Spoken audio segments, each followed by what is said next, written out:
I will build my church. Is that right? Isn't that how it reads? I will build my church. And just before he's caught into the heavens on that ascension day, Acts chapter 1, verse 8, what is it? But you'll receive power, after which the Holy Spirit comes on you, and you'll be witnesses for me, first where? Jerusalem, then Judea, then Samaria, and then the uttermost parts of the earth. So this is the story of a movement. The Baptist church, his. Methodist church, my church. And we have to remember that in the end, it's not our church. He says, I'll build my church. All right. Now let me introduce our guests, because that's why we're all here. I'm going to introduce each author, after which he'll get up and take 8 to 10 minutes to give a synopsis. And they have prepared this nicely for me. And they have chosen this order, so here we go. Michael, we're going to start with you. Michael W. Campbell, Ph.D., is Director of the North American Division, Department of Archives, Statistics, and Research. He is an ordained minister who previously spent a decade in higher education in the Philippines and Texas, where he taught, among other subjects, classes in Christian ethics, systematic theology, and church history. He is the co-editor of the Oxford Handbook of Seventh-day Adventism and has contributed or edited numerous articles in denominational and peer-reviewed publications. He has a passion for involving and collaborating with other scholars in the wider world of academia and has organized 6 panel sessions at the American Society of Church History, along with similar panels at the American Academy of Religion and other professional meetings. He has started a series of NAD, this sounds interesting, Michael, NAD research conferences, traveling around the division, I suppose, research conferences that have covered topics including women in Adventist history, creation care, creeds, and creedalism. And later this year, coming up yet, the next one will take place on Christian nationalism. And that's where I've been focusing my study lately, and I would love to sit in on whatever it is you're going to do there. He contributes regularly to the Ellen White podcast. He enjoys bird watching, racquetball, and pathfinders. He is, by the way, didn't you two, are you a bird watcher too, Ed? Yeah, so you both are bird watchers. You did some initial collaboration looking for one of those birds. Yeah, birds. He enjoys racquetball as well and pathfinders. He's worked on developing several Pathfinder honors, including snowshoeing, women in Adventist history, and most recently, the Great Controversy and History of the Sabbath honors.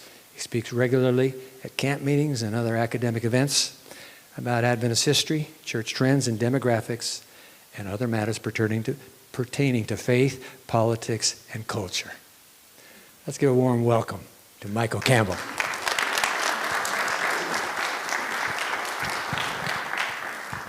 Thank you, Pastor Dwight. Thank you for coming out. And a special thank you to our Erdman's editors for making the trip down here. Bogdan and Kevin, thank you for making this possible here this evening. I hadn't been to a book launch either, so but there's a first for everything. And I'm very grateful because I sense a real nice spirit among a new generation of Adventist historians, or historians more broadly in the church, that are working hard to just lift each other up and celebrate and look for the best in each other's work and to try to help and collaborate. And I think that's a very good thing, and we need to do that more. And so I'm very grateful for that and grateful to all that have helped to make this possible. The story of this book really begins, 12 years ago?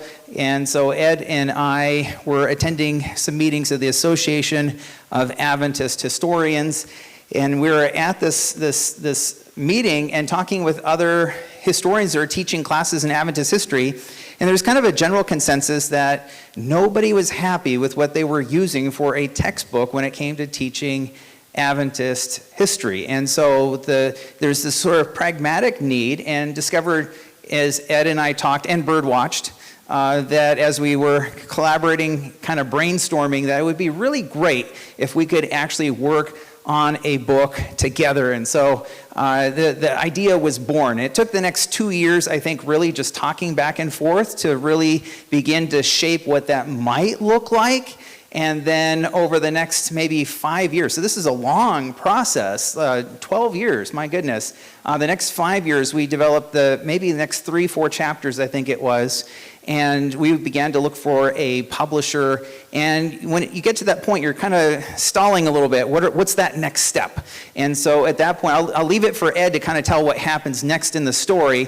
But what I love is I have one of the very best co-authors you could possibly have to work with. And some projects you work on, and you're like, when you get done with the project, maybe we won't do that again, right? For whatever reason. But other projects, you're like, what? We become better friends. And in a heartbeat, I would easily collaborate with Ed on just about any project. And so I'm very grateful to him. And so as we worked on trying to formulate this book, we worked really hard. A couple of unique things, as Pastor Dwight was mentioning, that this is a global history of Adventism. So we've tried to really keep that in perspective. I think that's unique. It's different from any book with Adventist history that's been done before, to the extent that, and partially it's just that there hasn't been a new history of Adventism in some 25, 30 years. And so the fact that more time has elapsed as Adventism has grown to 24 million members around the world.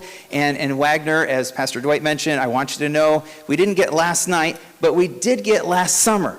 We got Ayrton Kohler in the book, elected from Brazil, from the South American division, as the General Conference president. I'm grateful to Jenny and Tom especially, because we're writing to them during the session, like, could we make a last minute change? Because it kind of really goes with the flow and theme and narrative of our book. And of course, they were very gracious, and we were able to adjust that. So maybe, for the second edition, but at least we got Ayrton Kohler in there. And I think that's pretty neat, because we want it to really be current. We've got lots of fun breakout boxes, text boxes. I think didn't we do one on Pastor Dwight too? No, I'm just kidding. I'm just kidding. No. Anyways, you're distinguished but not historic yet, and so you have to. Anyways, we love you, Pastor Dwight. Yeah, but all the same, there's a lot of breakout boxes and discussion questions and pictures. That's one of the things I really loved about the book, and you have no idea how hard it is to find good pictures, because you have to find them in the archives, get good scans of them. You got to get permission, written permission for every single one of them. And I hope what will be fun is if you pick this book up, that when you read it and as you go through it afterwards, that you'll find new things. So it'll be, I hope, a very readable introduction to Adventism, so that someone that knows absolutely nothing about Adventism could pick up the book, like at a Barnes & Noble or whatever, and say, hey, here's Seventh-day Adventists, I've always wanted to know who they were or what they're about, and then you could have a riveting narrative that would be engaging, and at the same time, for someone who's the lifelong Adventist, really into Adventist history, there'd be some new things in there to surprise them as well. We've tried to be very honest and open to take a look at even the tough issues in Adventist history and Adventism. We're not trying to sugarcoat anything. We don't write the history that we wish we had found. We write the history that we actually did find in the archives, but try to do it in as fair and balanced and objective manner as possible. Obviously, that means that you make choices. And having a narrative like this, you have to leave some things out. It's not an encyclopedia. As I keep trying to remind people look at the book, Global History, they start looking for whatever part of the world they're from, and instantly they say, you didn't write enough about my country or my culture or whatever, and you can't possibly do that and have a short, manageable narrative. So we've had to make choices, but I hope that it's engaging in how we've chosen, the things we've chosen to include, that it will help to tell the story. The other thing I want to mention is that part of our goal was to tell the story of everyday believers.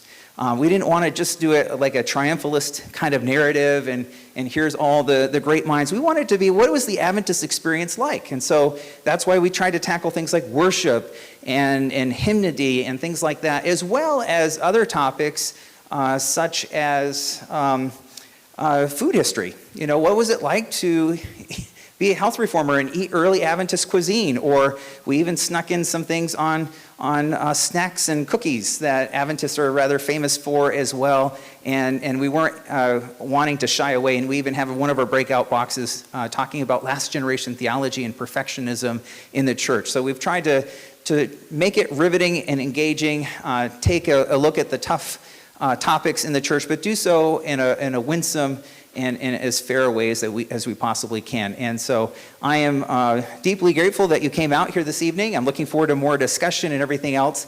But I want to also give my co-author a special gift as a thank you. He doesn't know this, but I had a special ornament of our book made to thank him for patiently putting up with me and as in gratitude for, take a look at this. This is, I got to open it up.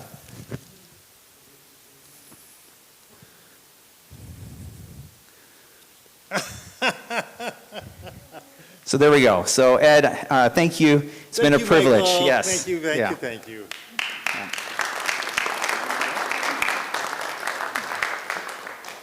Thank you, Michael. Now to Ed.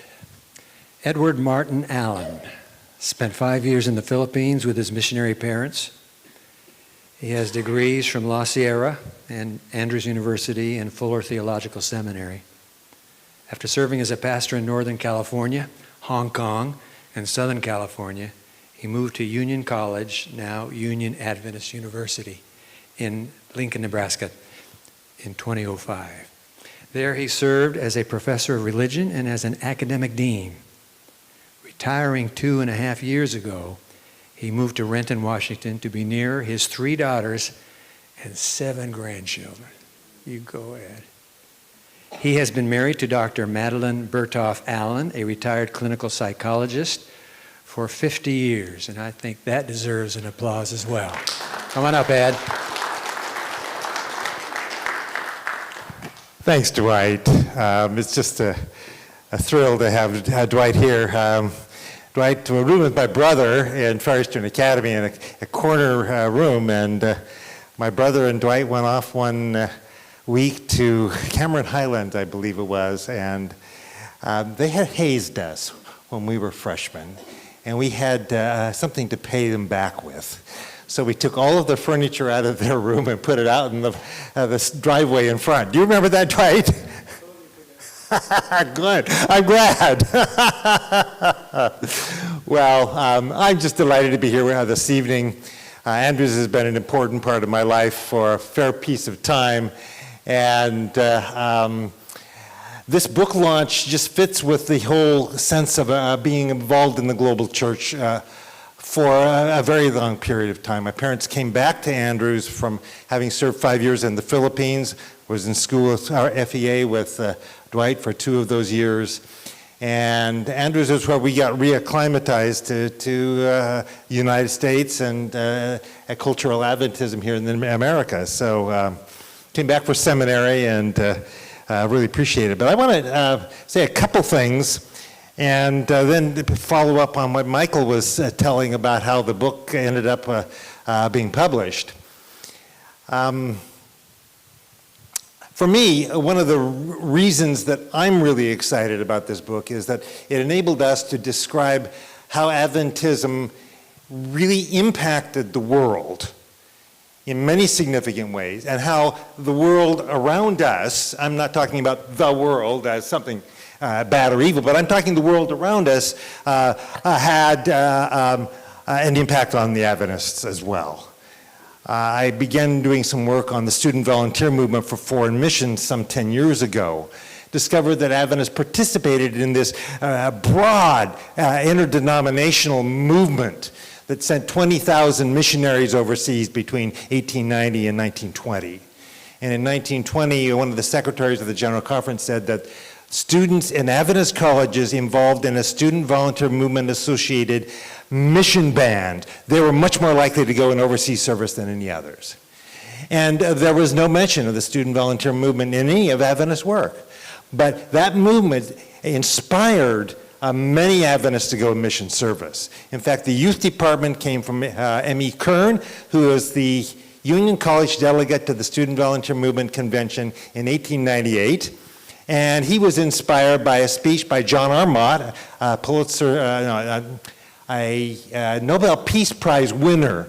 His speech on the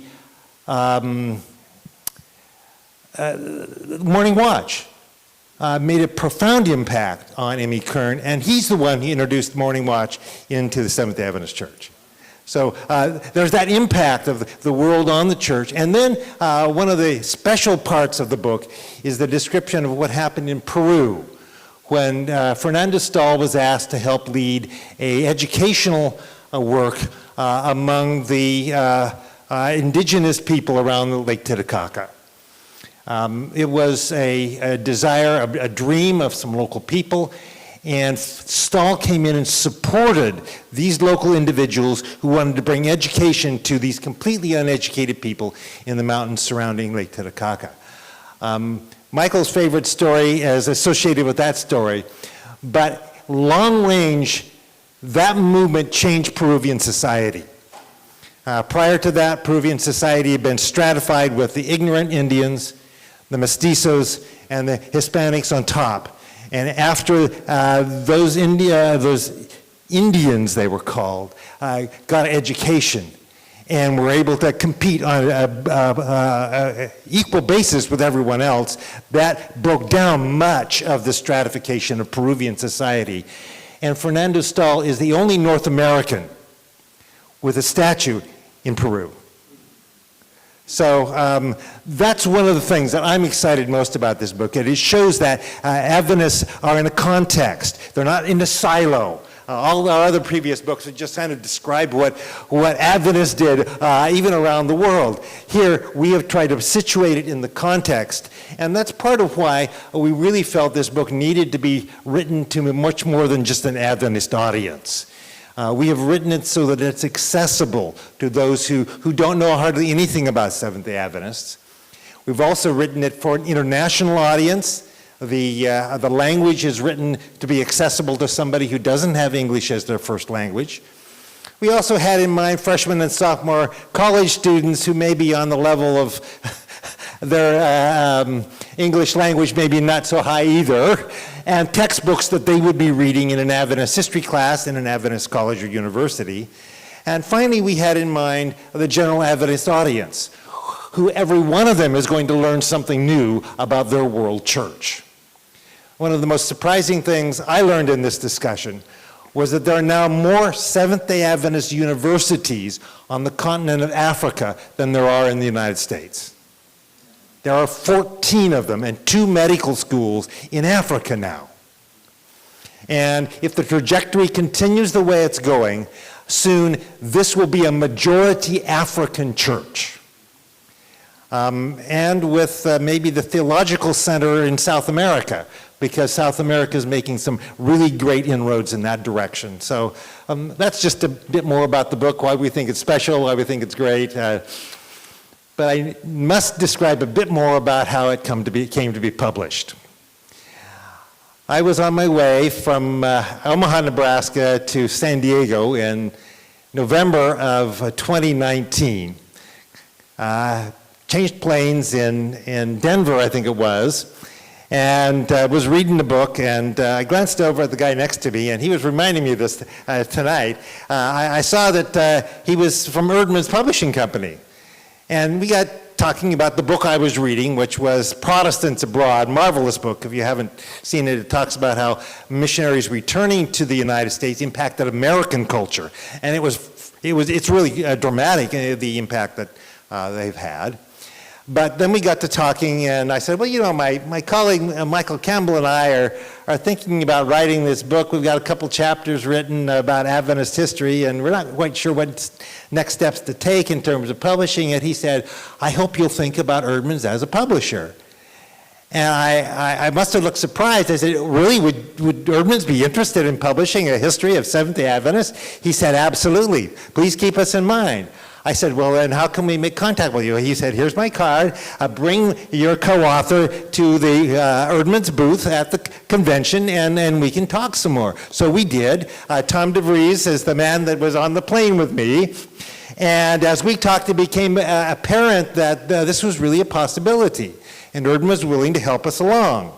But we needed a proposal. And so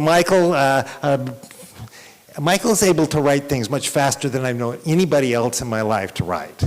And he said some nice things about me, but I've got to say Michael is able to sit down and hammer out really good material very rapidly. And when it needs to be done, it gets done. So he hammered out a book proposal, 3 or 4 pages, submitted it to Erdman's, and we met with their book committee in January of the next year. So November to January, we had it was basically 6 weeks, because the meetings are always at the end of November, and the other meetings were always at the beginning of January. And we met with the committee, and they seemed very excited about it, and informed us that they'd like to have the book, and how soon could we get it done? Well, we set a deadline, and that deadline got extended 2 or 3 times, but finally we did put it all together. We worked with Erdman's for the last year in getting it finally produced and printed. It's been a great relationship. We really appreciated working with all of you, and we think it's a marvelous production. The way it has been all put together. So. We're grateful that, Dwight, you're sensing some of the mission that we had for this. In one sense, this is a bit of a missionary project, and we do hope that it is accessible to those who aren't familiar with the Adventist Church. And we're also sensing that those who are in the Adventist faith can see something more beyond that too, that this is something that we're deeply committed to. And even though there isn't anything overt that's sort of divinely inspired in it, we don't use that kind of language, but nonetheless what we're describing is, we think, is God's working. And we're grateful for that. So thanks for coming, and we've got some more discussion to go, but that's about what I need to share with you tonight.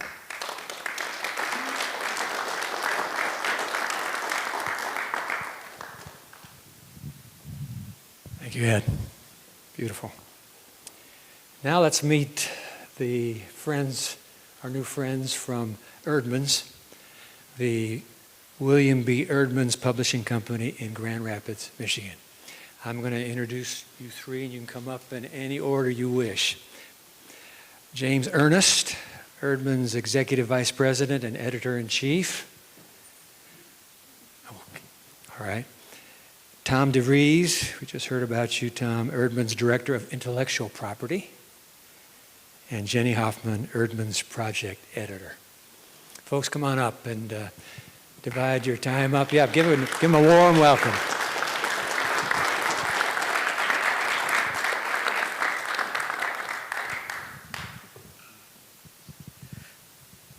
We're not going to talk 8 minutes apiece, so don't worry about that. But I would like for Tom to have a chance to rebut the things that have been said about him. I got to tell you, Tom was so happy when he came home from that trip.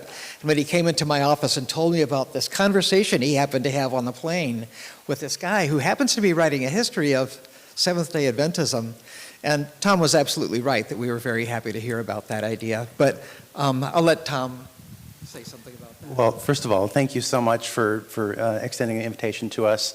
We appreciate that very much, and we appreciate the opportunity to publish this book, this remarkable book. So one of the themes so far today has been missions, and I am a MK myself, grew up in the Philippines in Guam, and actually my first exposure to the Seventh-day Adventist Church was through the SDA clinic on Guam, where my parents took us for all of our medical needs, all of our dental needs. So that was my first exposure to the SDA Church, and being able to acquire this book and bring this book to fruition kind of completes that circle, which is really remarkable. So like Ed said, I was sitting on the plane working on an email, and he noticed that I had an Erdman signature at the bottom of my email, and we got talking. I think we talked for 2 or 2.5 hours straight on the plane ride about missions, about history. I majored in history as well, so we were nerding out about all of this stuff. And but all this to say, this is just such a phenomenal opportunity for Erdman's to expand our publishing reach, which we are so very grateful for. And Jenny Hoffman is our senior colleague here at the press. She's the one who's been at this longest and knows the most about it and does it the best. Jenny, I don't know how many books Jenny has worked on. She doesn't either. It's been a whole lot. Thanks. Yeah, I've been with Erdman's almost 37 years, so I have no idea how many books that is total. So I served as the project editor for this book, and what that means is once we accept a manuscript, it gets handed over to the production editorial department, and the project editor manages all of the work on that manuscript, from copy editing through proof corrections, indexing, all the way until we send it off to the printer. Ed and Michael, you were fantastic to work with. This was a book with a lot of moving parts, as they've mentioned. Not just a really carefully done text, but thoughtful text boxes going into deeper detail on the people and themes and places that were mentioned in the text. Just fascinating reading if you just go through looking at the text boxes. They're so interesting.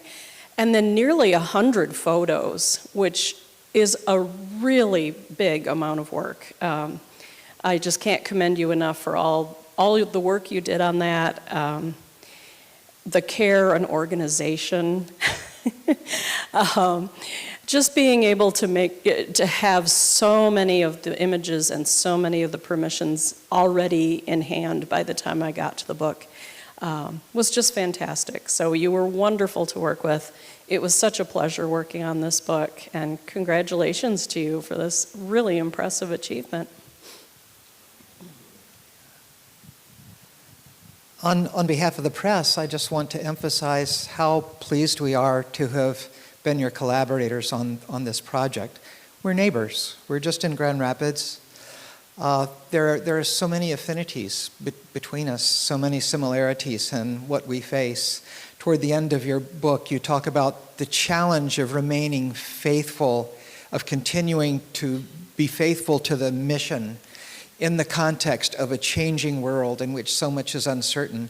That's our lot as well, discerning how to be faithful, how to continue to tell the story faithfully. I was so happy to learn that one of the earliest collaborations that James and Ellen White engaged in 180 years ago was a publishing project, actually. Erdman's Publishing was founded in 1911. The Dutch Reformed people in Grand Rapids tended to like books. They created bookstores and then started creating publishing companies. So we've been in the publishing business for a while too.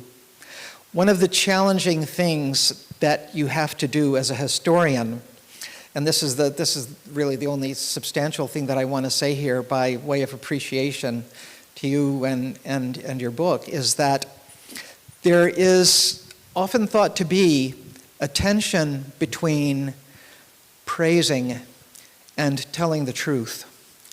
Praising and telling the truth.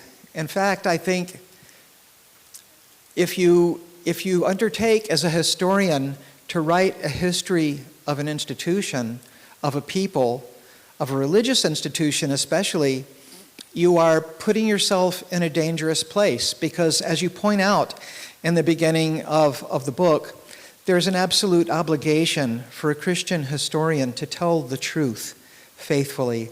That's foundational. On the other hand, telling the truth about people can be a risky business, because people always have their flaws. Whether you're talking about a movement, whether you're talking about its founders, whether you're talking about its adherents and missionaries and proponents through the ages, they always have their flaws. On one of the early pages of the book, you have a sidebar or a text box which sets out very succinctly the difference between historiography and hagiography. Hagiography, as you mentioned, has a bit of a bad name, because hagiography, which originally meant simply writing the stories of the saints, came to mean writing the stories of the saints by covering up their flaws, by pretending that they weren't there, by ignoring the historical realities. Can you be a historian and a hagiographer at the same time, or does being a historian mean giving up hagiography? I just, within the last couple of days, sent a manuscript of a biography of a late 20th century figure to my son, who happens to know a lot of things about the particular part of history in which this person dwelt.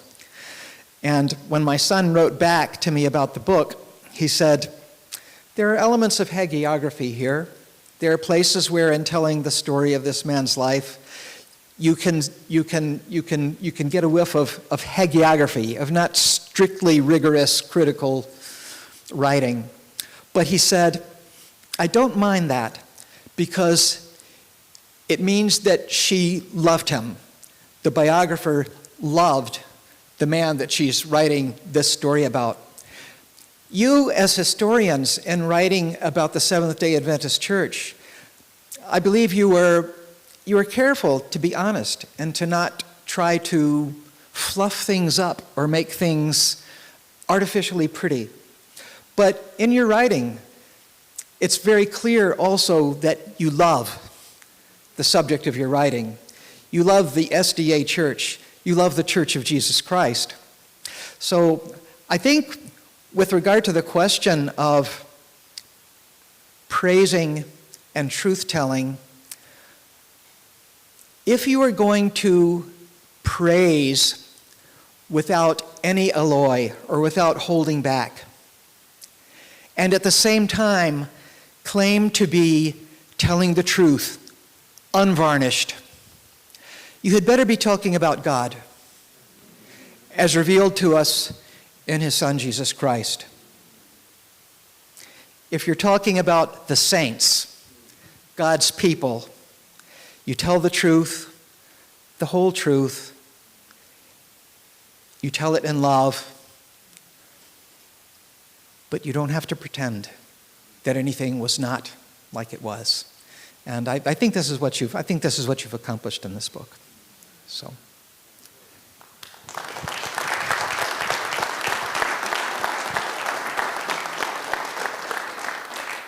Thank you, Erdmans. God bless you in your mission and ministry. All right, before Q&A, let's bring the panel up. Our panel this evening, Kevin Burton, I'll say it again, Director of the Center of Adventist Research, will be the moderator. Joining him on the panel will be, of course, our two authors, and as well, Rodney Palmer, Chair of the Department of Religion and Biblical Languages and Associate Professor of Religion. Come on up when you hear your name. Erhard Galos, Associate Professor of Religion, Department of Religion and Biblical Languages. Trevor Oreggio, Chairman of the Department of Church History and Professor of Church History. And Gerson Rodriguez, Associate Professor of Church History and Department of Church History. Welcome. You need another mic up here? Friends, thank you again for coming out to honor and celebrate this great new book. Those of us up here have had a chance to read it. You're looking forward to that opportunity, I'm sure, yourself. But we want to just chat a little bit more about it and let you hear a little bit about our perspectives and so forth. And so we're just going to talk about it for a few minutes, and then we'll have a few more questions for the authors. And anyone who wants to ask a question in the audience, we're going to take those as well.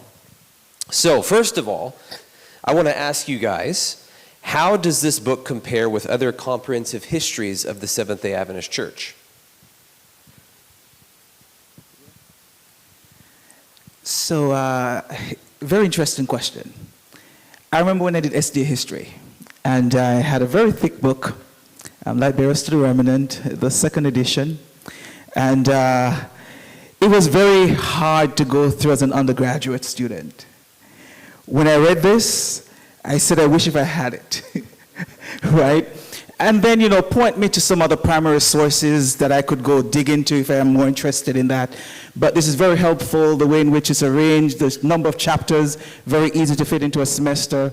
So for me, it's a great overview, and I was able to see quite a few mentions of my country. I'm from Jamaica, and so I was very pleased to also see that. Great one. First of all, thank you very much. Kevin, I need to say thank you and congratulations to you, Ed, and Michael, and thank you very much for Earthman's being with us today and publishing the book. For me, the book was, I have taught Adventist history for a while now, and I thought that I hear George Knight again, and I read again the Richard Schwartz Light Bearers book, so there were some things that I did not know. As I've always, along the way, picked up nuggets. For example, Samuel Sheffield Snow, I knew about him, I knew about the meeting in '44, the electrifying of the Adventist movement there, but I never knew that he claimed to be Christ's prime minister, that he became the Elijah, and afterwards apostatized. So along the way, I have picked up nuggets that I did not know. But the great bulk, and I was reading this book the last 4 days because I thought I need to do it in one session. I wish I could do it in a night, but I was not able. So the last 3 days I spent kind of most of the time reading it just to have it fresh in my mind. Okay. Thank you for the book. I think it's a very readable book with a nice language. And I'm glad also that was published to a non-Adventist publisher. It was important as well, too. We grew up with some historical books on Adventist history. And we have to recognize that at those days, when you talk about the 80s and the 90s, maybe we had less freedom to speak as we have today. So you guys have the advantage to be in this 21st century. But it's a very nice book. It's updated. We have some also good books, but not updated. Yours is even mentioned the new president of the General Conference. For me, I'm not an American, so the language is very easy to read, to follow. The thoughts are very good as well. So I'm very glad for this book. As you said, you guys taught us some sensitive issues, but in a nice way. Be honest to the history, at the same time, not denigrating the history.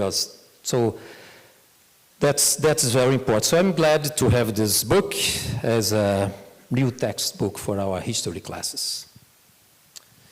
Great, thank you guys. So here's another question for you. So what do you see as being new and fresh in this book? And what are some of the major contributions that you see it's making? And how does it intervene in current academic discussions on Adventist history or the history of religion in America or global Christianity? I think one of the major things in this book is, it was mentioned by Edward Allen. They try to present how the Adventist Church has been important in different parts of the world. The contribution with health and education. I missed a little bit about publishing, especially in South America. The way the church got there with the canvassing, the people selling books. But I think this is the greatest contribution, the importance of the Adventist Church in that part of the different parts of the world. And also how the culture of this place impacted the Adventist Church as well. So this is, for me, the greatest contribution and a little bit different from other historical books that we had before. So for me, when I look at the book, having gone through, it's very interesting how it presents Adventist history as not something that occurred in a vacuum. it talks about how Adventist history was impacted by the other events that were happening around it. So, for example, when the authors talked about what happened with Adolf Hitler, right, and the Adventist Church and its involvement there, it was fresh to see that in context, as opposed to having read other pieces where it just talks about Adventism, what happened during that time, but not how actively involved some members were with some of the events and their contributions, and how that either badly affected or helped the church. So putting that in context and to say that Adventism didn't occur in a vacuum was very helpful. I think for me the newest thing was the update, because Richard Schwartz published his book in 79, of course it was updated in 2000, and then George Schneider, anticipating the Advent, did that in around 2000, development of SDA theology. So what we have had since 2000, you guys brought up, and that was very nice and very fresh. So I love that. Yeah, great. Yeah, great. So how do you think that this book might change the way we teach or understand Adventist history?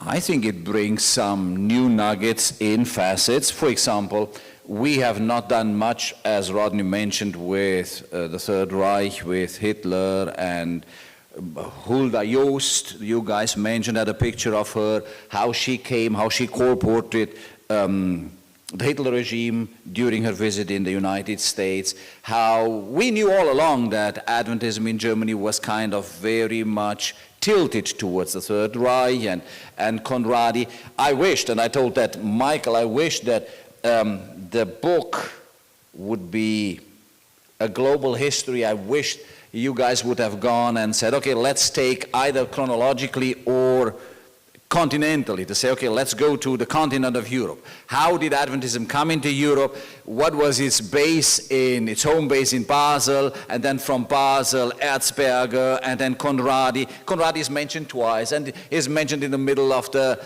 Second World War when he threatens. So I wished it would be that kind, or South America, or Africa, or that kind of stuff. So a global history, I would rather say a comprehensive history, but a global history, I would have wished you would have done more with that. Would that be two books that Edmonds had to publish, most likely? But that's kind of what I wished for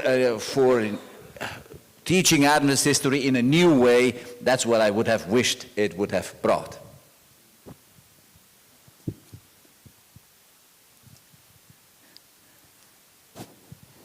Well, you asked about if you... Yeah, I think it depends. It will depend on the teachers. I have different teachers on history, Adventist history, and they were selective in the way they present. So, but the book is stimulating, and it has some new ideas, explanations, and also it's updating in the history. Of course, I'd like to see more footnotes, because there are some sentences here, some statements that I'd like to see the footnotes. Not that the book loses authority on that, but for us, especially for the students, how they could go deeper in that specific subject. So. One of the things that jump out at me in answering this question is, and you know, Erhard, you alluded to the fact that you'd love to see more. I'd also love to see more about Jamaica, 1907, West Indian Training College, 1919, transition to Mandeville, where it is now in Jamaica, located, and all of those wonderful things. But as I read, what was new is that when I read Light Bearer Stood Remnant, and I'm going to go back there was only one name that I could relate to, and that was Cecil Perry, who was a Jamaican, became the first president of the British Union. But as I read, I was seeing Andrew Holness, Prime Minister of Jamaica. I'm seeing Patrick Allen. Oh, by the way, I pastored at the church that he attended. And Patrick Allen, who is the present Governor General, signed my undergraduate degree because he was board chair at that time. So I was able to relate to all of those wonderful pieces, and I'm saying, wow, this is fresh. This is a book that I could take to Jamaica and say, read, and they'll find lots of things in Adventist history that they can, relate with. So that was beautiful. May I mention one more thing, Kevin? Given the fact that the Richard Schwartz book is an older book, George Knight's Anticipating the Advent is not any longer published, I think this is going to be the book that, the textbook that colleges are going to use in the future. Good sale. That's great. Well, before I call up our authors to answer a few more questions, I want you guys to sort of reflect on what is the thing that excites you the most? Maybe you've touched on this some already, but I want to push you even more. Tell everyone here, what is the thing that excites you the most about the book? I have a class tomorrow, and I mentioned this book, including my PowerPoint. There are some things that I brought from this book. And one thing that I found in the beginning is, of course, it is selective, it's not comprehensive, it couldn't be. But the way the authors present our first believers, those who were converted to Adventists, how they were grounded on the Bible, how Joseph Bates was going home to home and explaining them the Bible. So it was not based on James White, on Ellen White, but what's in the Bible. On the other hand, as these people, they became Seventh-day Adventists, they saw the importance of these pioneers, especially James and Ellen White. So we have this, they knew Adventist beliefs through Bible study, but they also saw the importance of these pioneers. So for me, the thing that I most like in this book is this balance. You have the history. We have not everything is perfect, is beautiful in our history. But as you mention these things, you mention in a way that's easy to follow.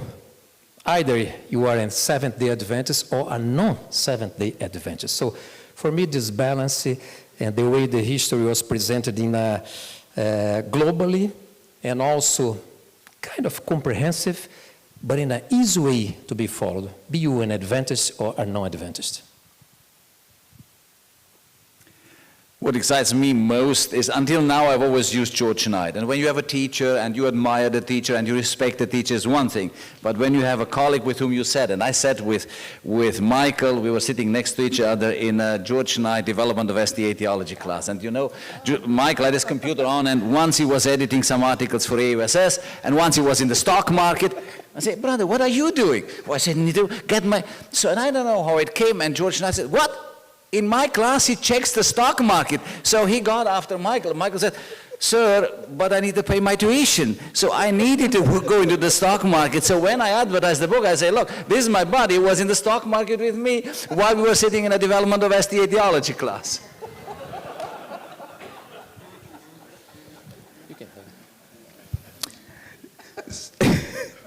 So Malcolm Muggeridge was the one who said that all new news is old news happening to new people. And so as I read the book, what I saw is that, wow.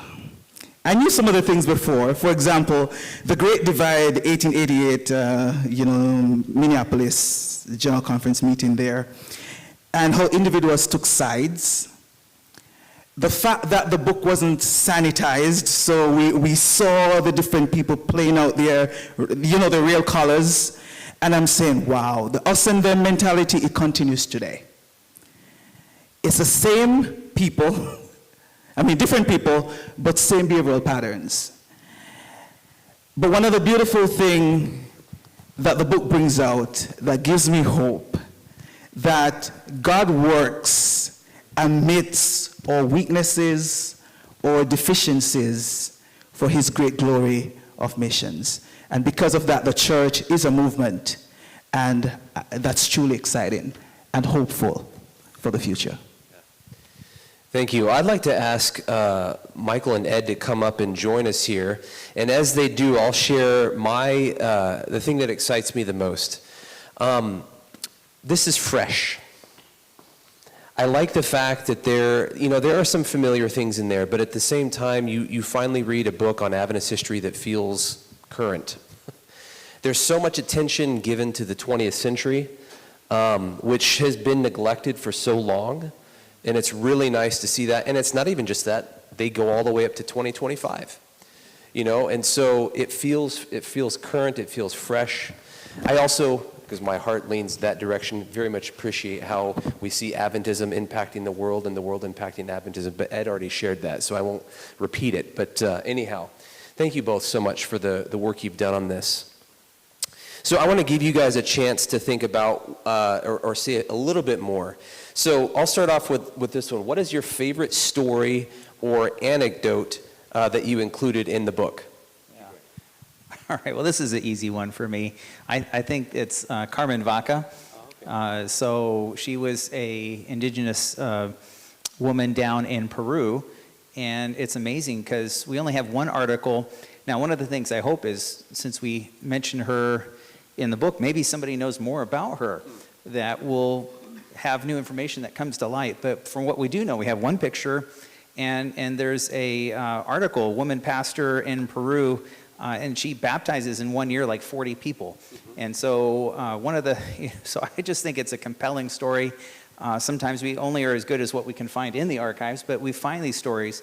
And I think it's very interesting because I think women's contributions have not been told enough in Adventist history. So we've really tried to be inclusive in terms of race and gender from the very beginning. I think more recently we've gotten really caught up in like women's ordination debates. And we talk about that in the book, by the way. But we've tried to, always from the very beginning, there have been significant contributions of women. And so we've tried to look for those stories. But Carmen Vaca, just a kind of almost untold story. And I'm glad that we can incorporate and weave that into the narrative because she represents so many more. And so we want to make sure to highlight those contributions. So for me, that was really exciting. And then some people said, well, how are you sure there are that many women that really contributed to the story of Adventism? And I tell people, just because you don't know their story doesn't mean they didn't exist. And so that means that's a responsibility of historians, I think a new generation historians, to go back and look for those stories and make sure that we, in the archives and our research, that we try to be inclusive in telling those stories. So, but Carmen Vaca, I think for me personally, I found that as a very moving story as I was just reading, flipping pages through the old reviews, and there's this article. I said, wow, and the best of my knowledge, I haven't been able to track down anything else, but just on that information, at least we were able to get enough for a small little thing to honor her memory, include that story. My favorite story is one at the very first part of the book. It's about William Miller and monomania. It's basically a quote from Miller's biography, and it tells how Miller's doctor accused him of monomania, being only focused on one topic. And he did this behind Miller's back, and he came to treat Miller's daughter, and Miller says to him, well, you know, how would somebody know that he has monomania? And the doctor kind of describes it, and then, well, would you test me for monomania, Miller asks. And that gives Miller, and it gives the book, an opportunity then to describe Miller's ideas about the prophecies in Daniel that focus then on 1844.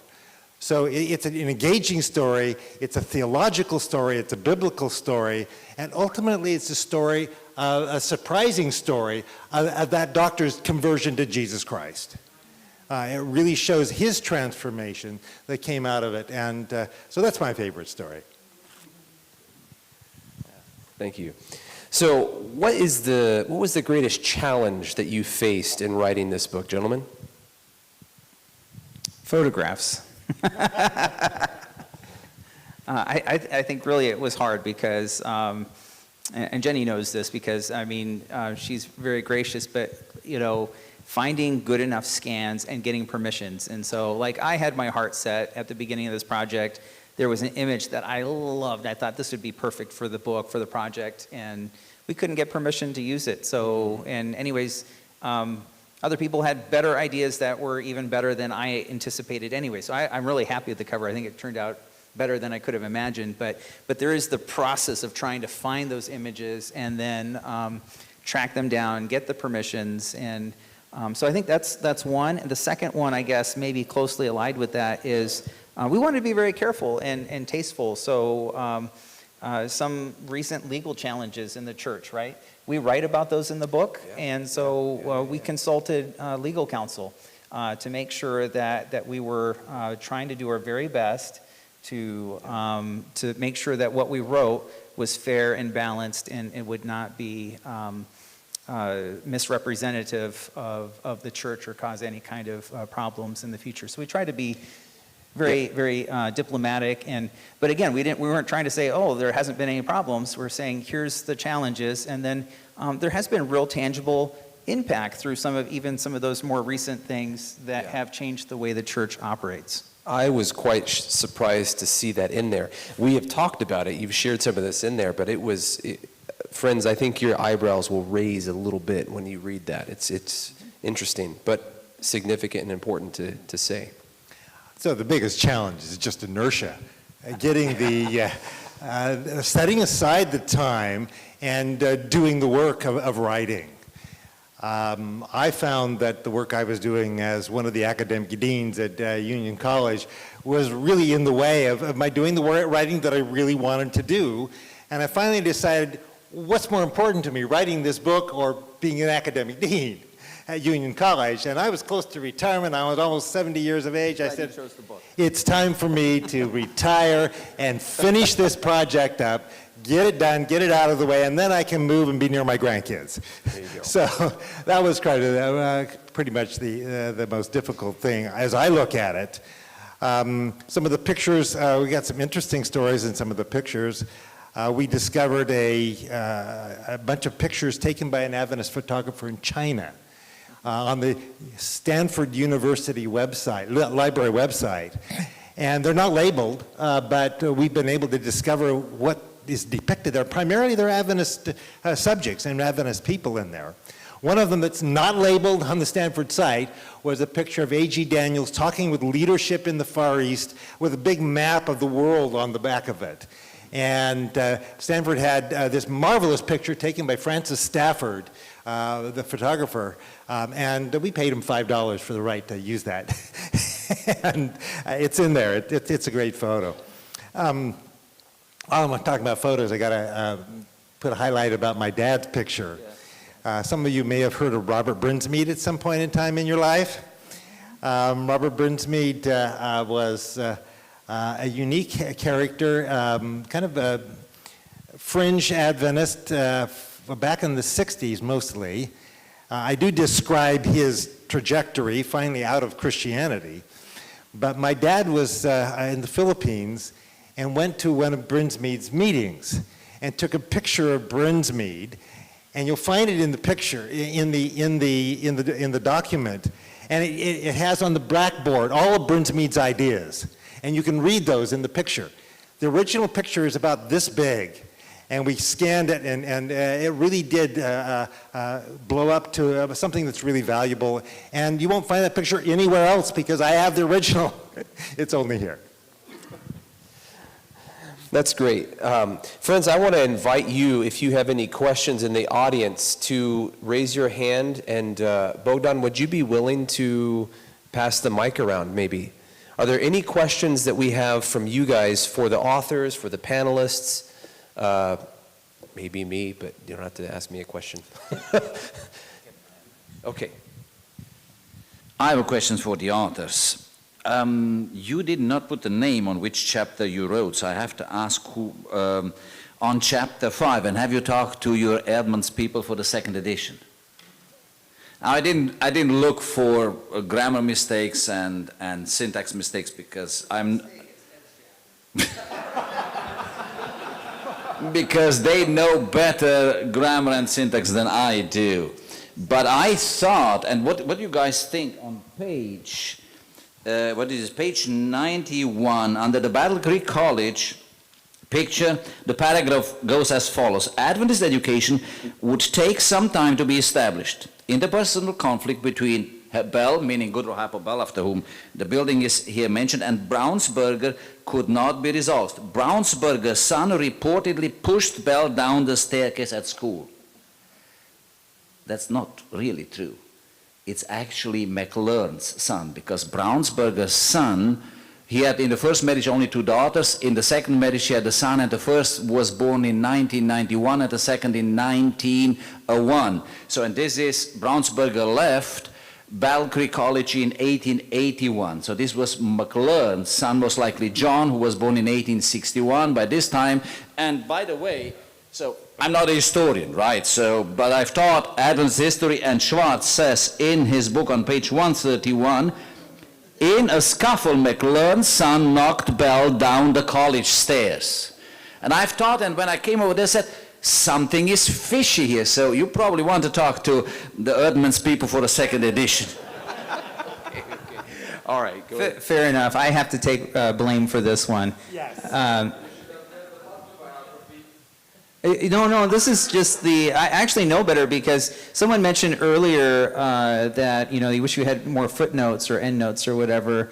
A lot of the stuff that we wrote, especially the 20th century, but even some of the earlier stuff, we published larger articles in other places. So I have over 150 encyclopedia articles in the Adventist Encyclopedia that add up to, I think, 400,000 words published. And that's, I think, 35,000 endnotes. And so this is just a mistake, because I wrote the encyclopedia articles on Bell, Brownsburger, and McLearn. So thanks for pointing that out. I think anytime you work on a large project for a long time. No, I can't blame Ed for this. I only take responsibility. So, but that's why there's always a second edition. So, but thank you. We were trying to make sure we snuck that in to keep you on your toes, just to make sure. Yeah. The good news is people who were around in the 1880s very rarely sue us. Yeah. Thank goodness. Thank goodness. Yeah. So. And I would say you need at least one mistake in here to make sure it's not hagiography, right? Or no, I'm just... Yeah. Okay, great. We have another question here from... Keeping us humble. So. From a marketing position, do you have the colleges and universities on board to adopt this textbook? We're trying to work in that direction. There's no way that we can force, it's a matter of, and that's the thing with college teaching, as you know, Brian, is that each teacher chooses their own textbook. But we're hoping that as the book is circulated, and it's very easy if you're teaching obviously courses in Adventist history. I believe on the Erdman's website is a request for review copies for professors and so on. So if there's somebody that is teaching a course in Adventist history, perhaps maybe even listening in online, request a review copy, or an exam copy, I guess I should say, that then you can peruse and consider for course adoption. I will say this, that of all the people I know who are friends who are teaching Adventist history, every single one of them has told me we plan to adopt this course. Several of our universities internationally in Africa, in Asia, and in South America have already told me they're planning to adopt this as a course text. So, and we had a conference just this week. Told me that they're planning to buy copies for every pastor in their conference. So I'm hopeful that this will be a book that will get some traction and some use in the classroom as well as outside of the classroom. We asked Lisa Beardsley Hardy, General Conference Education Director, to review the book and see if she would be willing to endorse it. She wrote us an endorsement of it, said that I hope every Adventist college and university uses this book, and if I were to give it a grade, I would give it an A+. So that's very gracious of her, and it also, I think, indicates that even though this book isn't published by a Seventh-day Adventist publishing house, it is fully orthodox, it's fully in line with Adventist understandings. It doesn't have an axe to grind in any way. It's a history that tells the truth and does it in a gracious way that any Adventist would be delighted and, in fact, inspired by what it has to say. As a district pastor, I see in my churches, people are very interested in eschatology, in the future, Revelation 13, 14, etc., etc. And every single time we have a guest speaker coming with those topics, we have full house.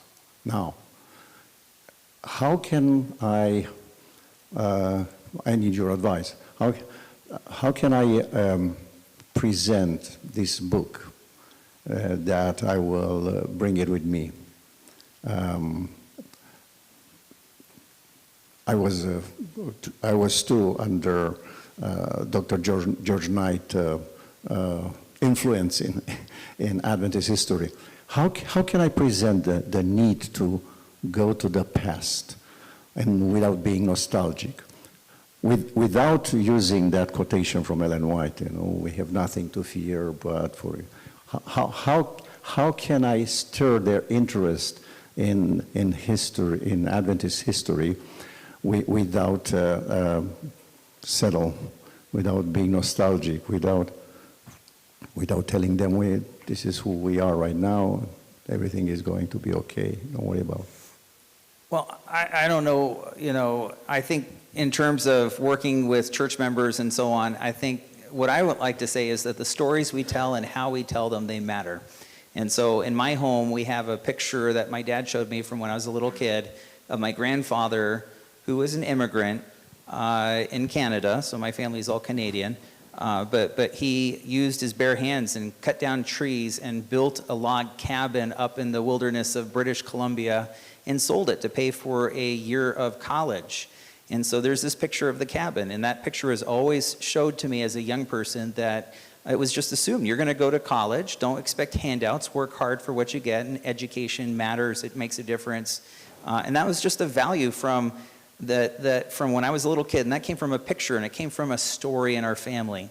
And so I think just like that was a story that was really important to my family, as a church, the stories we tell and how we tell them, it matters a great deal. If we don't ever talk about the contributions of women in Adventist history, how can we ever hope to inspire a young generation of women in the church to become involved and to continue a rich tradition of women impacting and sharing the Adventist message around the world? But there's great stories, so we need to tell those stories, and we've tried to do that. And I think a pastor, part of the role of a pastor is to inspire your parishioners to study Scripture, but also to tell stories that help provide historical context and balance. And I think, it's just like certain people that have had history teachers, and they tell me, oh, we hate history.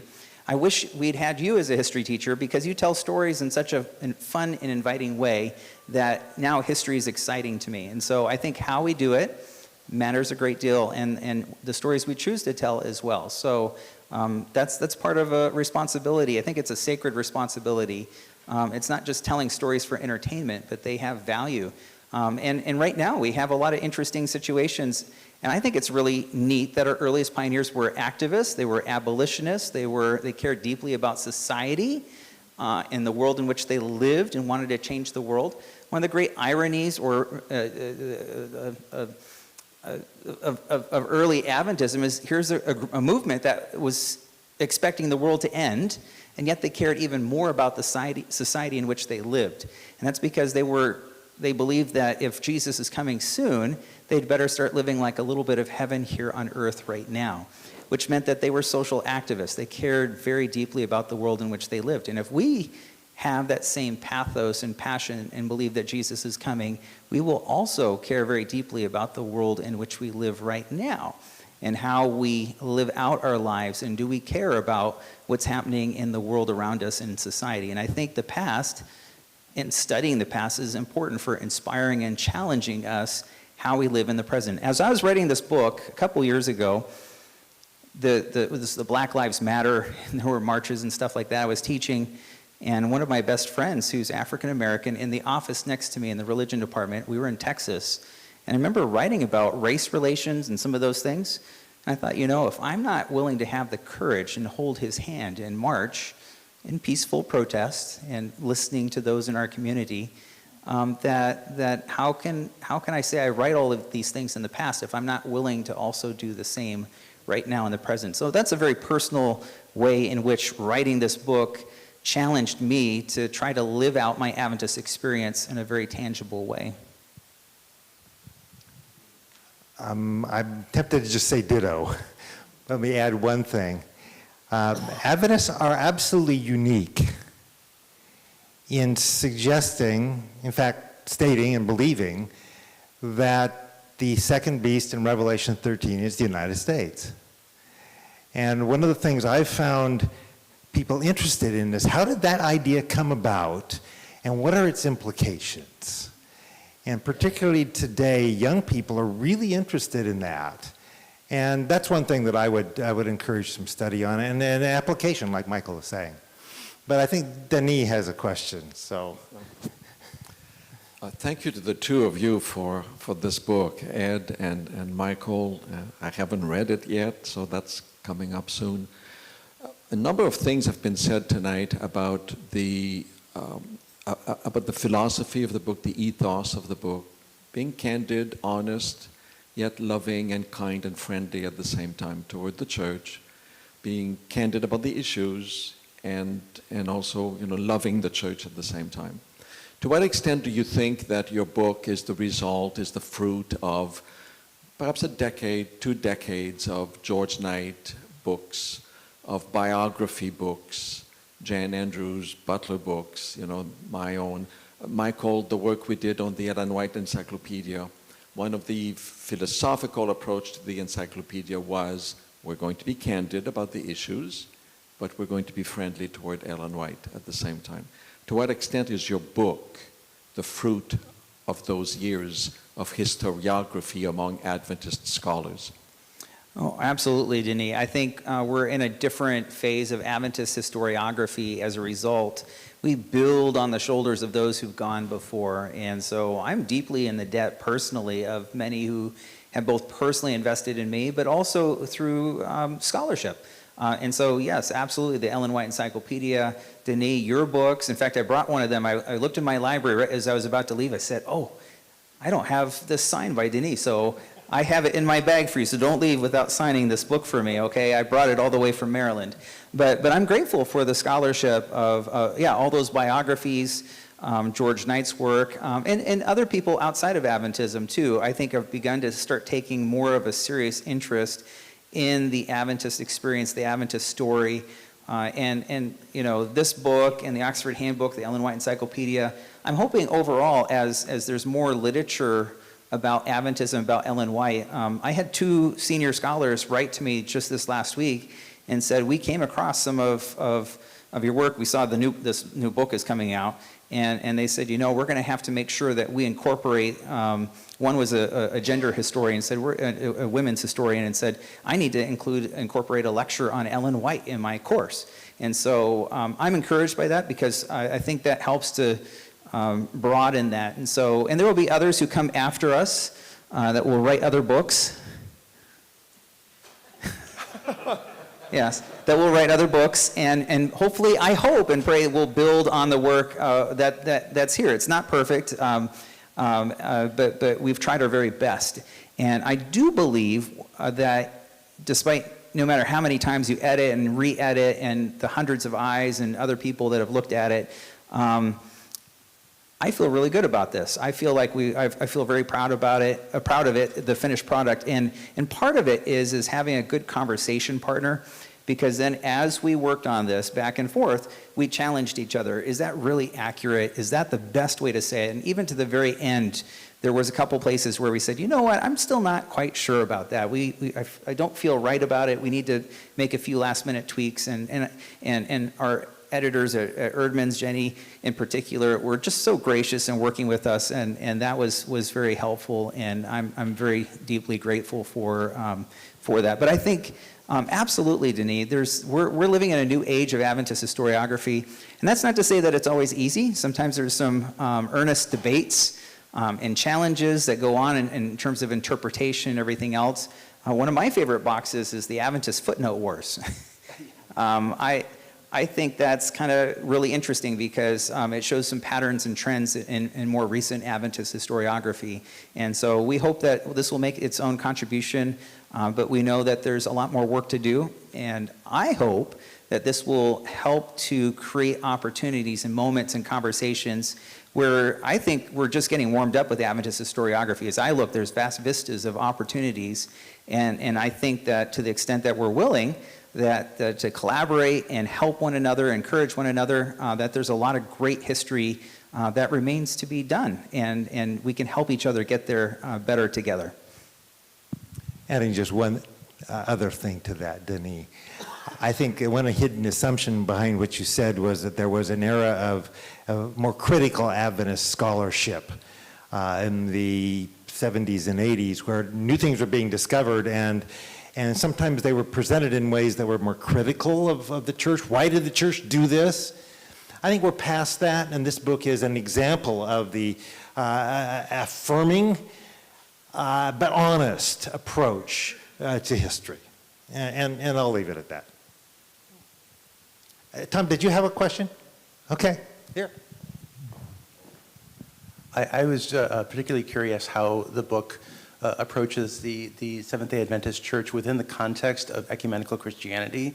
So how does the book approach the story of the Adventist Church as a Christian denomination? Let me answer this. To start with, Adventists have often been considered a cult.